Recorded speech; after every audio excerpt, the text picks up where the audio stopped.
welcome to another video. I don't think I'm going to say that every time, but we'll see. So this one, I'm going to do a side view because it's also you can see me in the mirror, but this one is known as Dandasana. And it's interesting. It doesn't look like I've gotten into it already, and it doesn't look like a lot is going on, but for me, I feel like it is, especially in my hip flexors and my core. Maybe it's because I've recently worked those areas. But anyways, so starting seated as I am here, you're extending your legs outwards, and a good rule as well too is just to have your feet dorsiflex. So what I mean by that is directing your toes towards your shins, having your feet flexed. So your legs are in line with each other. Again, your patella, the middle line of your patella is lining up with your middle toe, the one next to the big toe. And all four sitting bones, or not all four, but think four corners of your sitting bones. Both sitting bones are rooted into the ground and trying to draw your thigh bone downwards. Your calf muscle is downwards, pressing into your palms.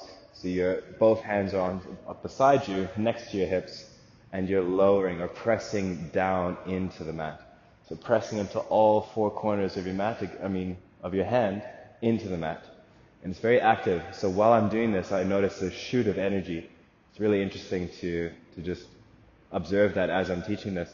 But again, so you're pressing down into your palms, and also try to draw your belly towards your spine. So getting your core switched on, also maybe even noticing your hip flexors.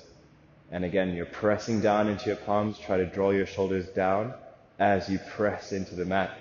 And then draw the crown of your head, or create length through the crown of your head towards the sky.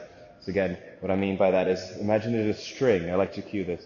Imagine there's a string pulling you up, and by doing that, so you're lengthening through the back of your head, and as you do that, you'll notice you naturally start to just tuck your chin slightly. So again, getting a full expression. Legs are pressing down, rooting my heels into the mat, pressing my palms down. And again, it doesn't look like a lot is going on, but I'm really active, and I'm noticing a lot here just in this shape. And it's kind of tiring, I'm not going to lie.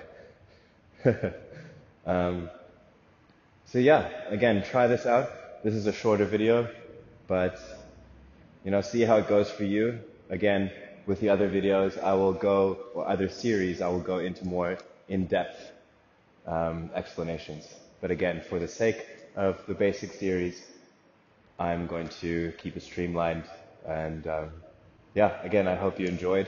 Feel free to try it out. Let me know how it goes. And I'll see you for the next one.